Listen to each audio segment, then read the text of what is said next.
Step into the world of power, loyalty, and luck. I'm gonna make him an offer he can't refuse. With family, cannolis, and spins mean everything. Now, you wanna get mixed up in the family business. Introducing The Godfather at ChumbaCasino.com. Test your luck in the shadowy world of The Godfather slot. Someday, I will call upon you to do a service for me. Play The Godfather now at ChumbaCasino.com. Welcome to the family. No purchase necessary. VGW Group. Void where prohibited by law. 21 plus. Terms and conditions apply.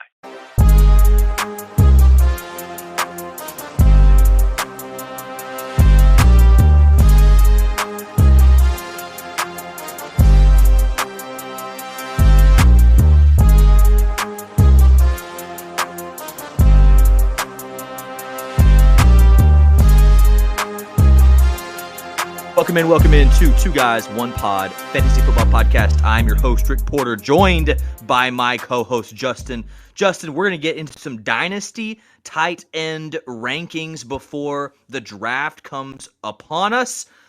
I don't want to say it like that ever again. Are you ready to get into it? Yeah. We need to get into these.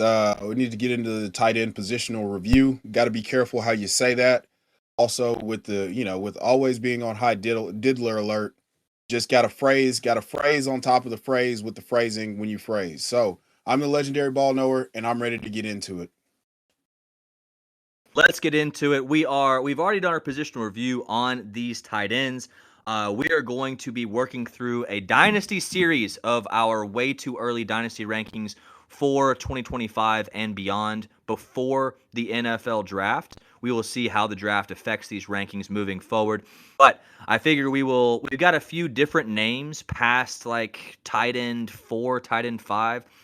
We do have some overlap, obviously. But what I figured we would do is talk about the players we have in common and then talk about the players that are not in common and why they are in our list. You good with that? Works for me. Let's get it. Cool. We will be previewing the top 8 in Dynasty. If you know tight ends, you know that top 8 is 6 to 8 is kind of a cutoff, especially in Dynasty, for being actually valuable for your fantasy team. Tight end 10 on the season means absolutely nothing for me. Tight end 10 on a particular week is sometimes very valuable. Sometimes it means 8 total fantasy points. So something to think about. That's why we kind of cut it off at 8. We will do more. We'll do 2 episodes apiece for each of the other major fantasy positions. Without further ado,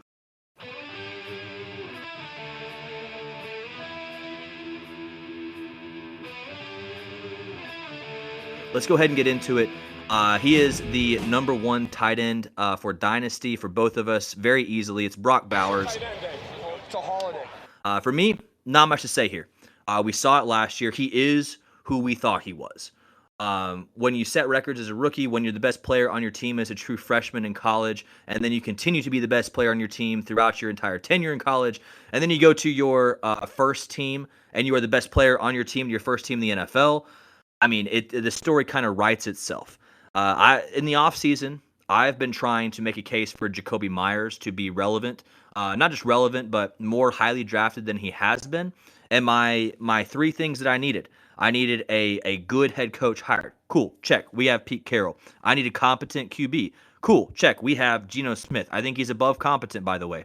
And the last thing is that I need some other pass catcher to divert not suspicion, but attention away from Jakobi Meyers and Brock Bowers. And I'm going to amend that to be one other playmaker, whether that's a wide receiver, a running back, some other person who is going to take attention off of those 2 players.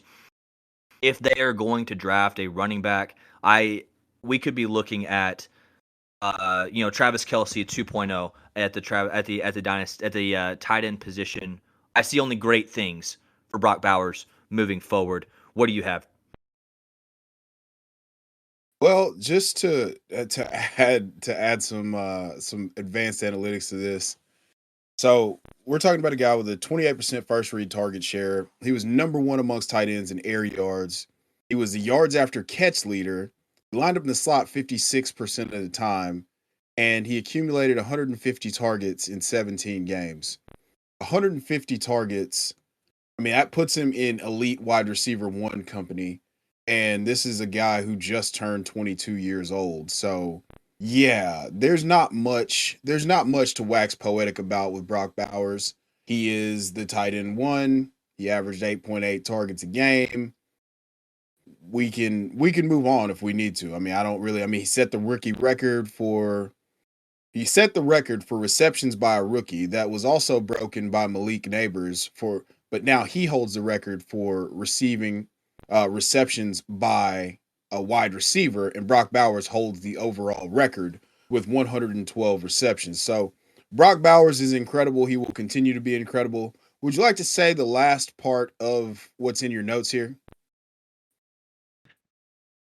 The whole reason I gave my caveats, my 3 caveats, was for the purpose of drafting Brock Bowers in the first round of your redraft leagues. These are dynasty rankings. And I hope you didn't take that to mean in your first round of your dynasty drafts. I love Brock Bowers. I would in any sort of tight end premium, Brock Bowers is going in the top 5. Yes. Oh, for sure. Of dynasty. For sure. drafts. I don't think that I could spend in non-tight end premium leagues, I don't think I could spend a first-round pick on him, but I think if you did, I'm not going to be like, whoa, oh, what a dumb pick that was. No, I think he's fantastic, and as long as he has a competent coach and good quarterback, he's going to be more fantastic, and we've already seen what he looks like with a defensive head coach and not a good quarterback, and it was great. It was tight end 1. So I don't, as a rookie, if he had head coach from last year for the Raiders, Antonio Pierce. Yeah. If he has an Antonio Pierce style head coach and Aiden O'Connell throwing him the ball for 17 games in the future, it should only get better. That was his rookie year. That was absolute worst case scenario. And it was tight end 1. So you know what? I talked myself into it. Non-tight end premium leagues, I would be willing to take him. Without counting out the players that would take above him, probably the 110, 111.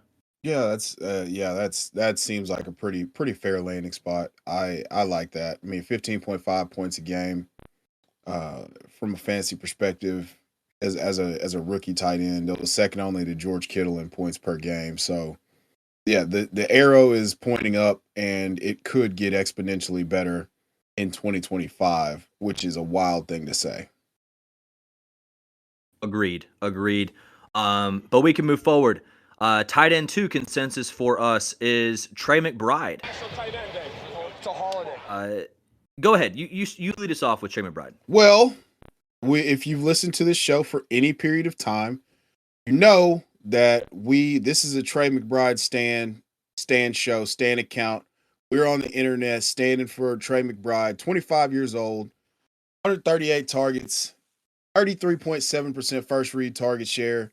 That was number 1 amongst all tight ends. 26.5% target share. That was also number 1 amongst tight ends. I mean, 30.8% of his team's yards, 2.24 yards per route run. That's elite. I mean, I believe here, looking on fantasy points, only George Kittle surpassed 2.24 yards per route run in 2024. So, yeah, I mean, everything about him screams elite. Actually, Dallas Goedert, but who cares about Dallas Goedert? He's not going to be mentioned on this episode. So we'll say Trey McBride amongst the relevant fantasy tight ends was second in yards per route run with 2.24. I mean, this is just we got a virtuoso performance that got sullied because of the fact that he was extremely historically unlucky from a touchdown perspective.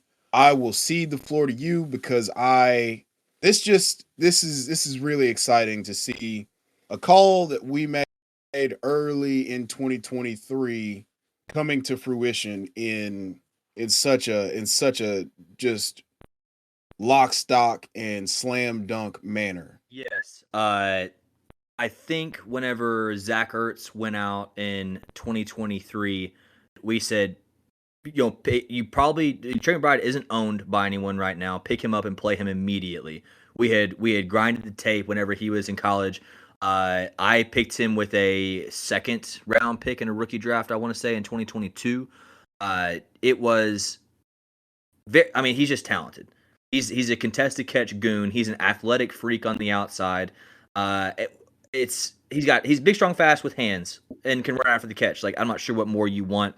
What I could ask for from the Arizona offense is, like, the big question mark is Kyler. He didn't do well with a premier pass catcher in Trey McBride. He didn't do well with what we thought was the best wide receiver prospect since Jamar Chase. So if we can't project Kyler to get better, what do we think the ceiling is for Trey McBride moving forward? Tight end 1 or 2. I mean, we're talking about 138 targets, 30%, 33.7% first read target share. Like, you can't ask for more than that for a tight end. You just can't do it. I mean, this is amongst 16 missed tackles forced. That was second amongst all tight ends with at least 4 targets a game.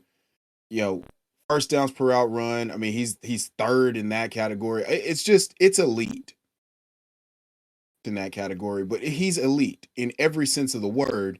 And if we're talking about a guy that had, instead of 4 total touchdowns, 10 total touchdowns or 8 total touchdowns, then we're no longer talking about, we're talking about him being drafted as, as early as, early second round, potentially in maybe even supplanting Brock Bowers in redraft as the tight end 1. Okay. I fully agree with that. I think that, George Kittle, with the absence of, we're going to talk about George Kittle here in a second, or in a few seconds, but with the absence of Deebo Samuel, with Christian McCaffrey coming back, with Brandon Ayuk coming back from his catastrophic knee injury, I think that it's a battle for second place. And with all the arrows pointing to George Kittle being the only show in town, especially for this year, I could see him vying with Trey McBride for that tight end 2 spot. But yeah, I'm with you. A great prospect, tied to a young quarterback, a good young pass catcher across the field from him. It seems like a premier situation. And should he have an outlier season the opposite way that he did this last year in 2024, it should mean great things. But we can move on. Are you ready? Yeah, let's do it. All right, who's your tight end 3? My tight end 3 is George Kittle. National Tight End Day. It's a holiday. Love it. Yeah, we held on to Travis Kelce being a top 1 or 2 tight end well into his 30s. George Kittle's going into his age 31 season, and he's the most efficient tight end on a per target basis in NFL history. That's just what it is, and I can't ignore that. I mean, he was number 1 in points per game, played 15 games. We're talking about 15.8 points a game, 1,100 yards on 92 targets. 1,100 yards on 92 targets. And he's done that in back-to-back years. So he's third in yards after contact. He was at a ridiculous 2.88 yards per route run. He had 141.2 passer rating when targeted. And then he was 3.6 points over his expected fantasy points. And this is a guy who's playing true tight end. I mean, he was second in first downs per route run. Every single advanced metric you can point to just says, hey, if you give me 130 targets, I will break fantasy. And he was the record holder for single season yards for about 3 hours until Travis Kelce broke it. So, yeah, everything with George Kittle points to, just like you said, I mean, I don't think he's going to be the only show because Brandon Ayuk's still going to be there because they paid him $120 million or whatever it was. So I think that with Deebo out of town, he does get a bump in targets though. And that he could be the overall tight end 1 this season. That is a take that when people hear it, I think they will think it's hot. But I agree with it. Kittle has been awesome.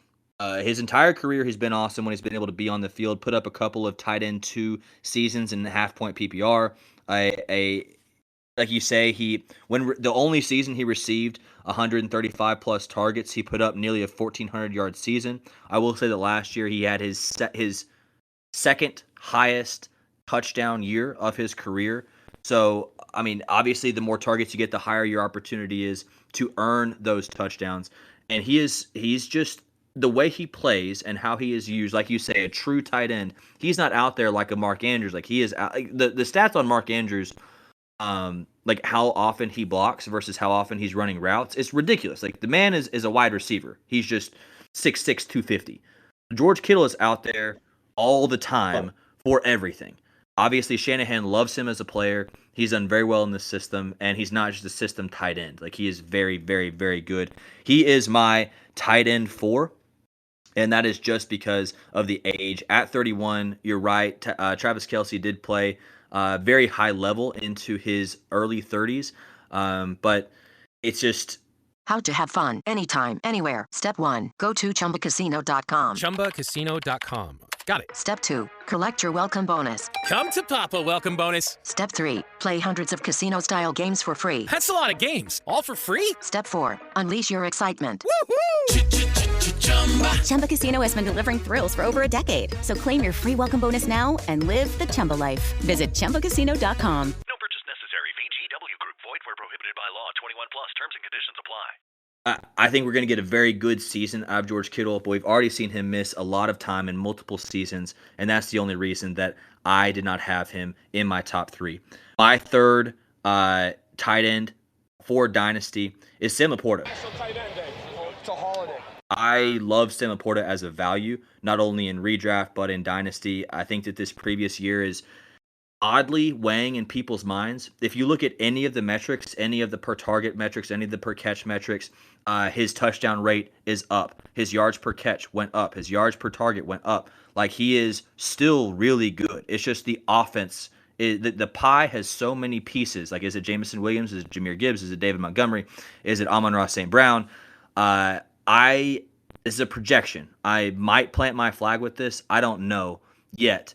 But I think that with the return, like the name of their OC is escaping me, but he was there for Sam LaPorta's tight end 1 season, and he was an offensive assistant in the capacity of working with the tight ends during that season. Like there's an intimate relationship there, and I think that Sam LaPorta, he's 24 of the tight ends that we're going to talk about for the rest of this list. He's the youngest by a lot, and I think that he's still on his. I know he's still on his rookie contract. And the future, I think, is very, very, very bright for Sam LaPorta. And in a league where tight ends are playing into their early 30s at a high level, he could give you very prolonged production. Yeah, full agree. I don't have any issues whatsoever with that. Like I mean, he could be awesome. He's also just to add some more color to the picture of that you so artfully painted. I mean, we're talking about 6 end zone targets that turned into touchdowns. That was second in the league. He was third in contested catch rate with 8 out of 9 contested catch targets, 127.9 passer rating when targeted, 9.4 expected fantasy points per game, and he's a true tight end. Like you said, he's a 52.4% inline rate as a tight end. So we're not lining him up. But he's so athletic that he and Jonnu were the only 2 guys to surpass a 20% snap share lined up out wide. So this isn't just a regular guy. We just have to get some normalized volume. And if we can go back to that 120 targets that he had as a rookie, we're talking about him in that same conversation with Jonnu, or excuse me, not Jonnu. Foreshadowing. With Sam LaPorta. Sam LaPorta should be in the conversation with Brock Bowers and Trey McBride if we can get a normalized target volume, because he's really good at scoring touchdowns. He's very athletic. I can't disagree with you having him here. I just think that, with the limited target volume that we saw this year, that's more of a floor outcome, but also like it just scares me enough to where I can move him down for guys that are going to get more solid and guaranteed volume. I understand that, but I've talked about my third and fourth tight ends. Who is your fourth tight end in Dynasty rankings? Jonnu Smith. National tight end day. It's a holiday. Yeah, 29 Okay, years old. okay. 29 years old. 111 targets, or excuse me, 109 targets in 17 games. The number one tight end in first downs per route run, and he led in designed read targets with 22. He was second in passer rating when targeted with 124.9. Excuse me. And I mean, he was dead last in air yards amongst tight ends. He eclipsed 2.23 yards. He hit 2.23 yards per route run. Anything over 2 was really good for a tight end. And he led in targets per route run with 0.28 targets per route run. And that's only on 60% routes run per drop back. So he's a big slot receiver. He had a 46% slot rate. And as I mentioned earlier, him and Sam LaPorta were the only tight ends to eclipse 20% outside, lined up outside, out wide at wide receiver. So this is a special run after catch talent at the tight end position. We talk big, strong, fast. And Miami was a perfect situation for him. They needed somebody who could win more comfortably over the middle of the field. So, and a bigger target so that Tua could not, end up in, 2-2 calling cadences into the bushes of Shady Acres. If you know, you know.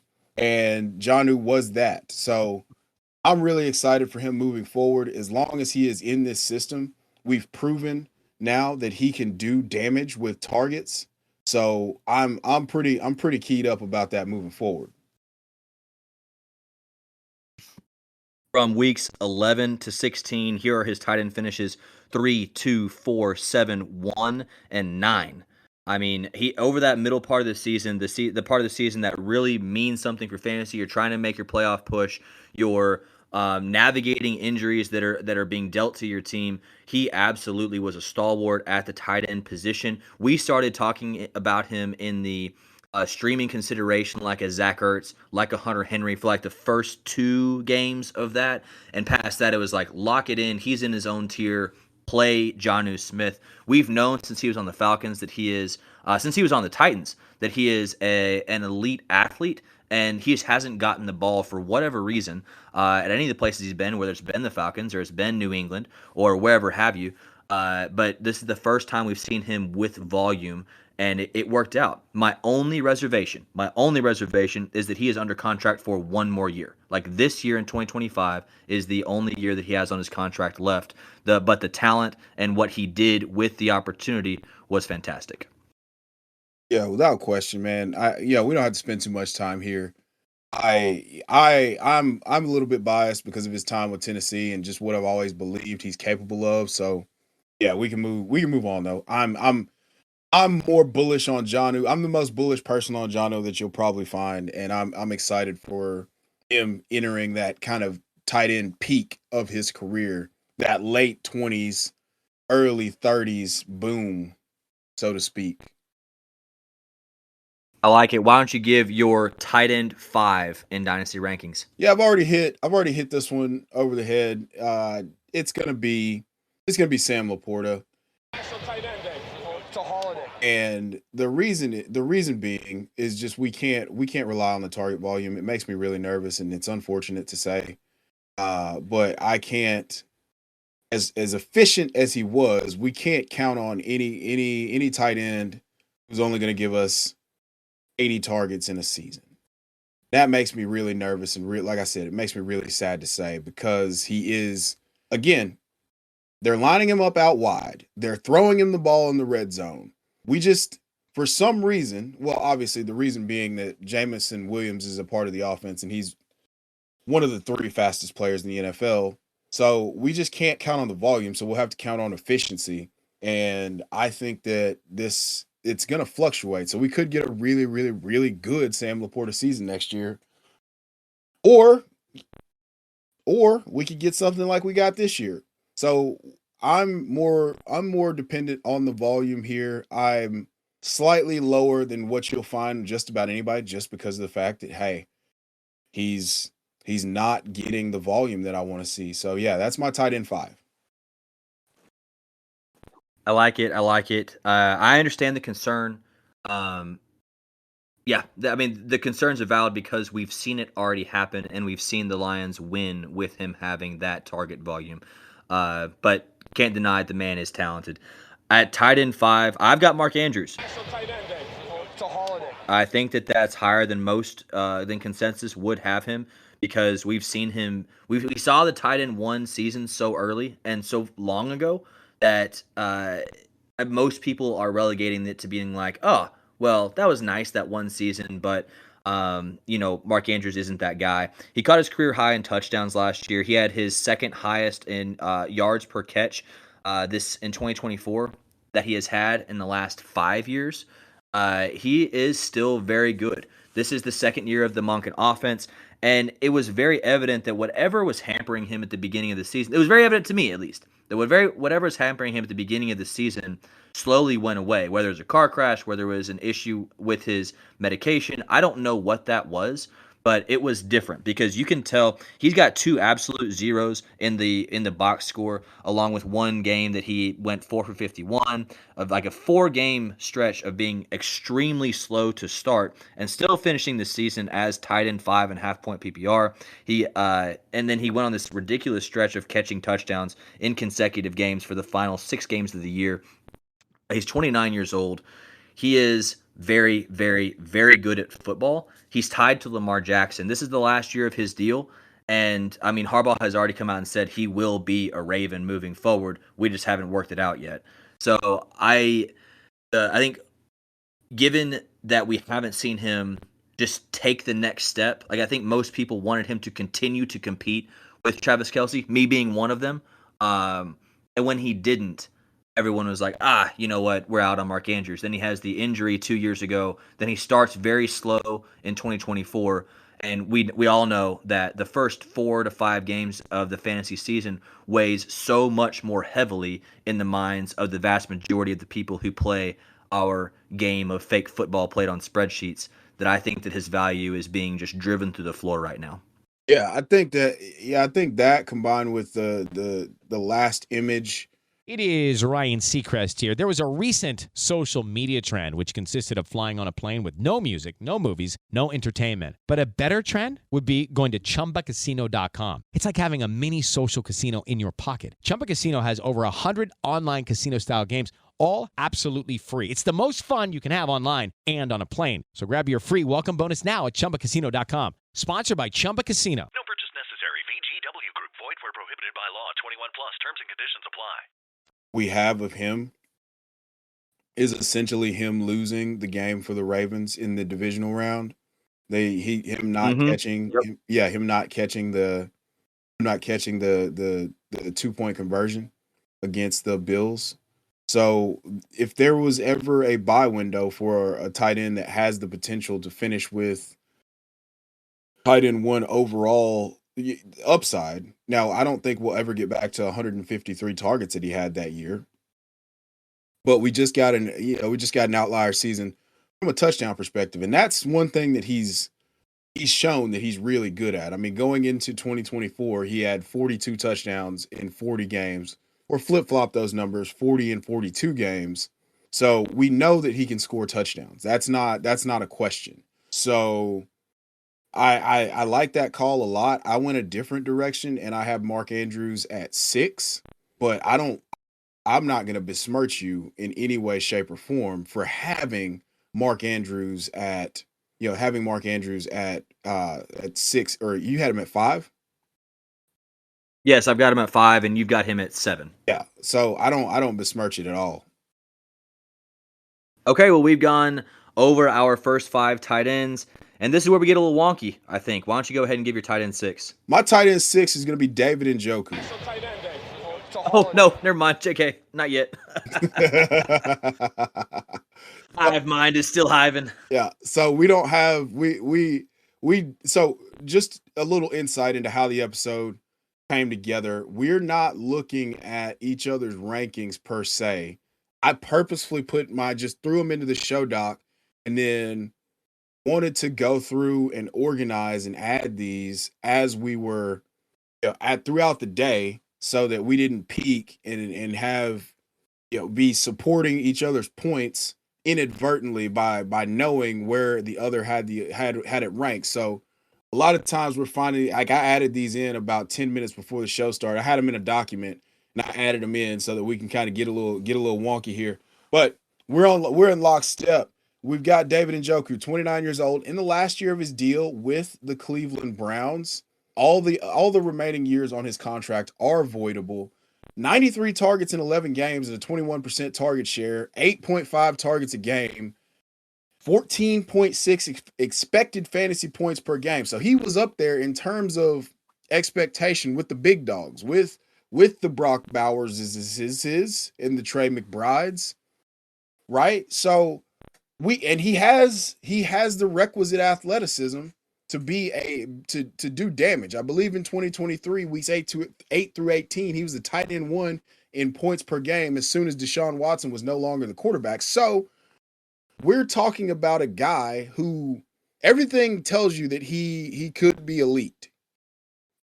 And when you see him do things, it makes you feel like, oh, this is one of the guys that could be a difference maker at the position. The problem is he was just horribly inefficient last year. He averaged like 7.3 yards per catch, and they were force feeding him targets, which tells you what type of athlete he could be. We've seen it before. Him scoring 75-yard touchdowns on tight end middle screens and stuff. So we know what type of athlete he is. We just need this expected fantasy points to meet with real fantasy points. And I think we got something cooking here. And the 8.5 targets a game for a tight end is an elite number. So if we just get some sort of competency at the quarterback position, it's wheels up for me. And again, volume. Volume is king, and we love big, strong, fast. You give big, strong, fast volume, and you get David Njoku at the second half of 2023 and for the Jameis Winston period of that era of the Browns. Can we get him a QB?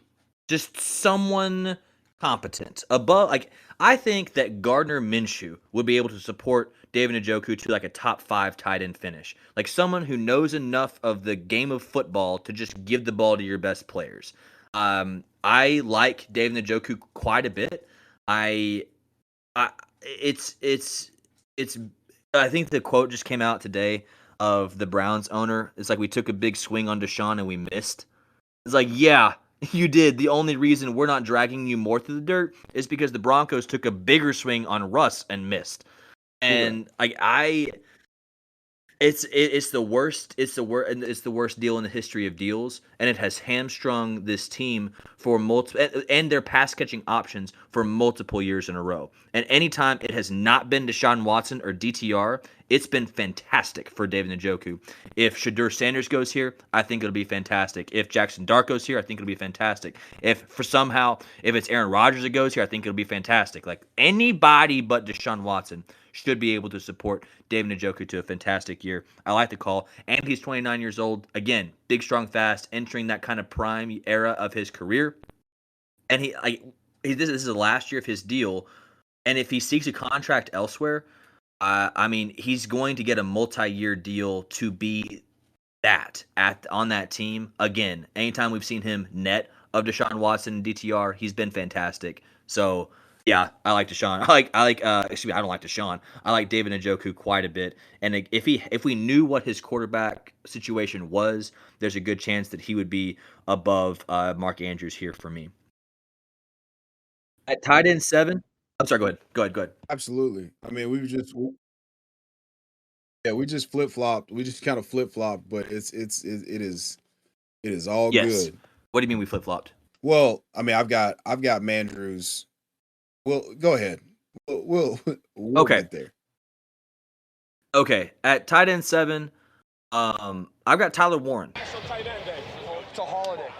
And this is a projection. This is purely depending on landing spot. If he goes to a crowded room or a team that doesn't utilize the tight end, I'm out. Jonnu is going to slide into tight end 7 here if that happens. So far, he's visited with the Dolphins, Jets, Bengals, Browns, Colts, Titans, Broncos, Chargers, Giants, Bears, Saints, Bucks, and Rams. Okay, given the most recent mocks, especially we like going kind of off of Daniel Jeremiah's. only the Colts, Dolphins, Bears, Saints, Jets, Browns, and Titans would have a shot at him. And if we think the Bengals are going offensive line or defense, which they definitely should, but they're more than willing not to. The Titans are going Cam, most likely. Browns going defense or QB. We're looking at maybe Colts, Dolphins, Bears, Saints, and Jets. If Warren is able to get to Jets, Colts, or the Saints, I think the Saints were your ideal landing spot for Warren. I'm really thinking the Saints. If he can get there, I'm wheels up for Warren, and he is. We talked about him enough with the ideal landing spots episode.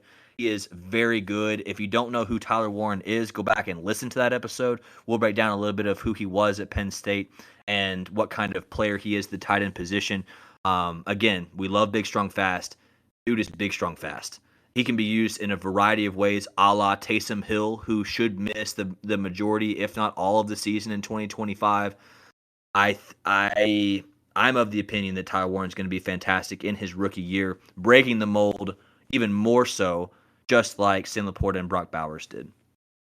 I mean, I love that. I didn't want to put rookies on here until we get landing spots. So, but I have no objections to what I believe Tyler Warren is. I mean, you have the boo birds out on the Twitter sphere saying that he didn't break out until late and we've only got 1 year of production and blah, blah, blah, blah, blah.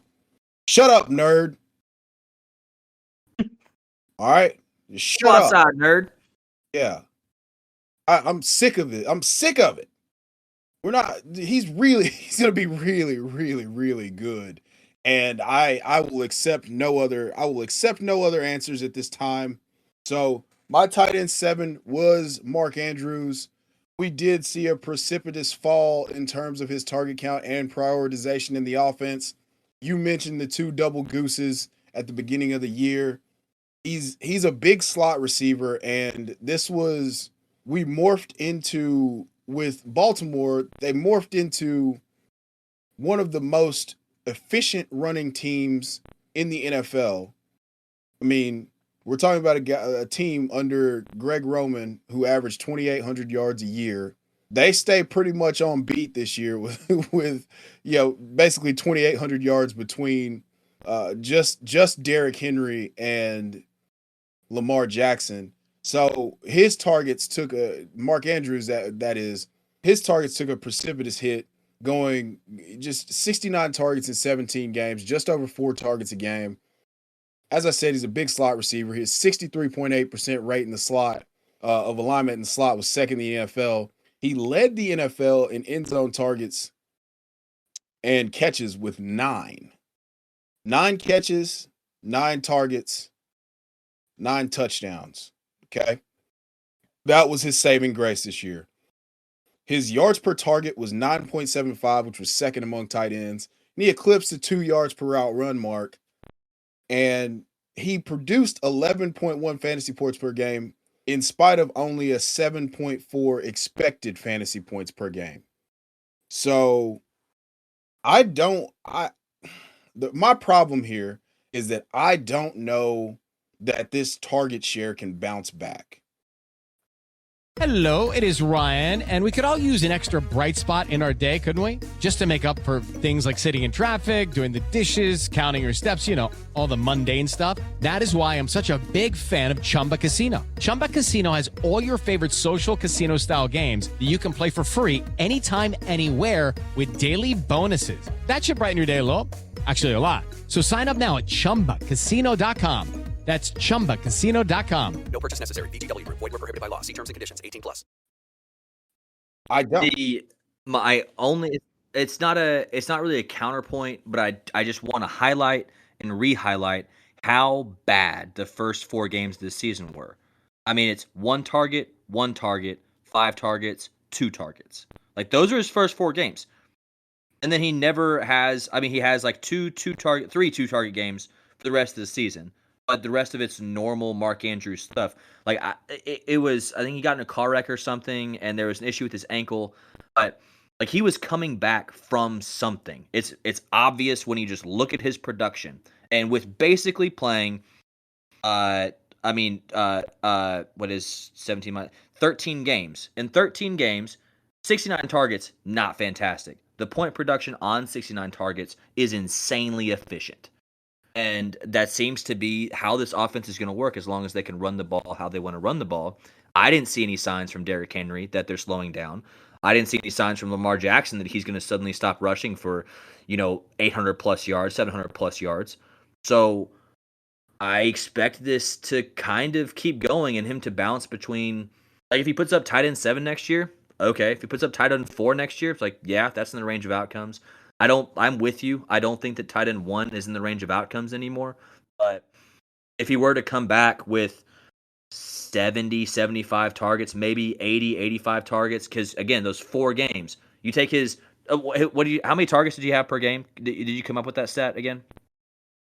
Say it again. Ask me. Did you have his targets per game in front of you? Oh, his targets per game for the 17 was just over 4. 68, 69 divided by 17. 69, nice. Divided by 17. Nice. Yeah. So that's and then he had 11.1 fantasy points per game. The 11.1 fantasy points per game takes into account the 2 absolute zeros that he had in weeks 3 and 4. You add zeros to any averages you're trying to take, and it's going to drag it down. Like Mark Andrews had a good fantasy season. So like I said, the first 4 weeks just weighs in people's minds so much. I get why you have him at 7, but just want to highlight that and re-highlight that. Like Mark Andrews still has juice. He's only 29 years old. It's important to point out that he and David Njoku and Jonnu Smith are all the same age currently, and I think in our minds, for some reason, Mark Andrews seems older. Yeah, no, I mean, I'm right there. I'm right there with you. I just, again, if we're not talking volume and we're dependent on touchdowns, I get as an experienced player, I've played that game and lost a number of times. So that's not something that I'm willing to do. Fair enough. And we can get to our 8th ranked tight end. He is 8 for both of us. Again, like you say, you threw in some names. We did our own research for this. We came with our own rankings. So the coalescence of these rankings is a little bit odd. This is one of the positions we differ on quite a bit. So for TJ Hockenson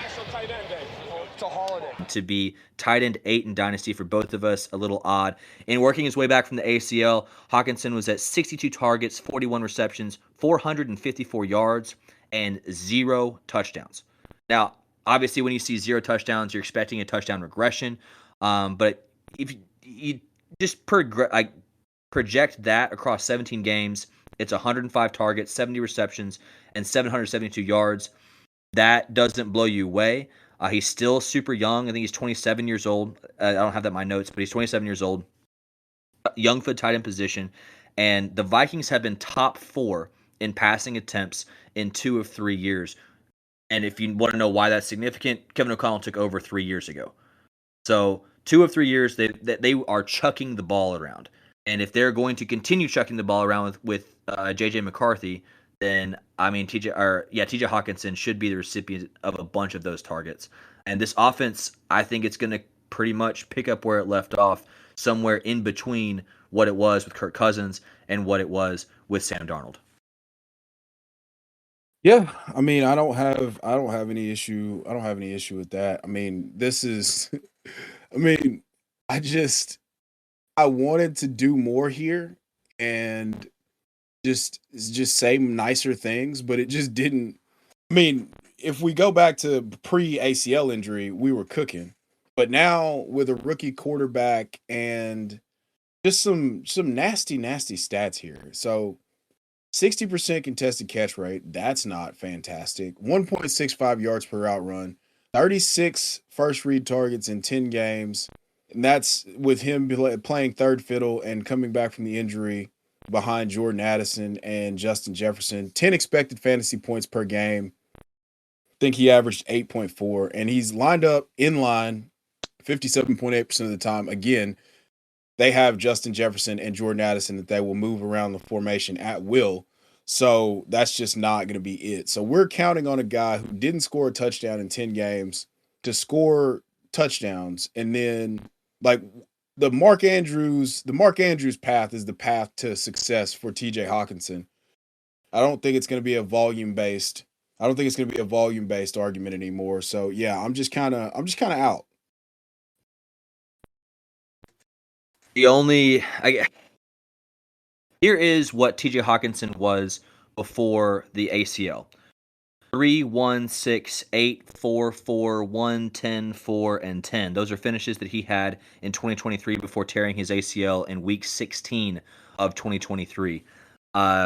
It's the studies have been done by people a whole lot smarter than I am, that for these elite athletes, it takes them generally 8 months to 12 months post being quote-unquote 100% after their surgeries for them to actually gain full confidence in their knees. You've gone through this recovery process before. I've had multiple friends come to go through this process, and it's not just, oh yeah, I'm good, I'm not going to re-injure this.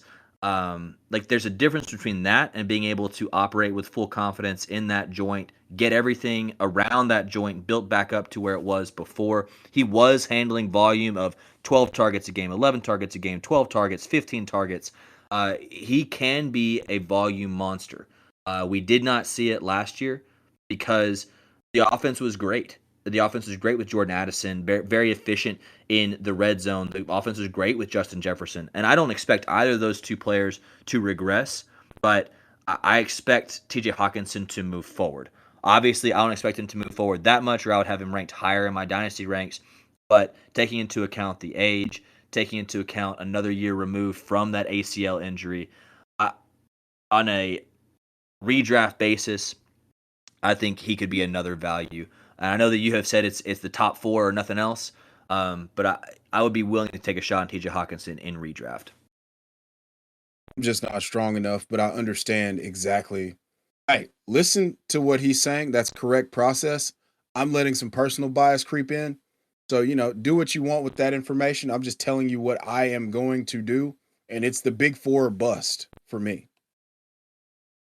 Fair enough. And with that, we have given you our top 8 dynasty ranked tight ends for, as of the 2025 April 1st pre-draft ranking process. And for me, those top 8 are Brock Bowers, Trey McBride, Sam LaPorta, George Kittle, Mark Andrews, David Njoku, Tyler Warren, and TJ Hockenson. Why don't you hit him with yours? My top 8 is Brock Bowers, Trey McBride, followed by George Kittle, Jonnu Smith, Sam LaPorta, David Njoku, Mark Andrews, and closing it out with TJ Hockenson, the Hawkstrap himself. Next week, we will be bringing you, actually not next week, next episode, we will start on quarterbacks. Every position after this, quarterbacks, wide receivers, and running backs, will all be 2 episodes. Still figuring out how many of those players at that position we will be getting through, probably as many as we can inside of 2 shows. But as always, thank you all very much for listening, liking, downloading, subscribing, rating, reviewing, all that fun stuff. Follow us over on socials. It does help us quite a bit. We are 2 Guys, 1 Pod FF on TikTok, X, formerly known as Twitter, Instagram, and Blue Sky, and on the Fantasy Sports Advice Network. Justin is Chev90, and I am Brick316. Thank you all very much for listening. Have a good night. I'll let you off the hook this time. I won't leave you with any words of wisdom. Have a great night, everyone.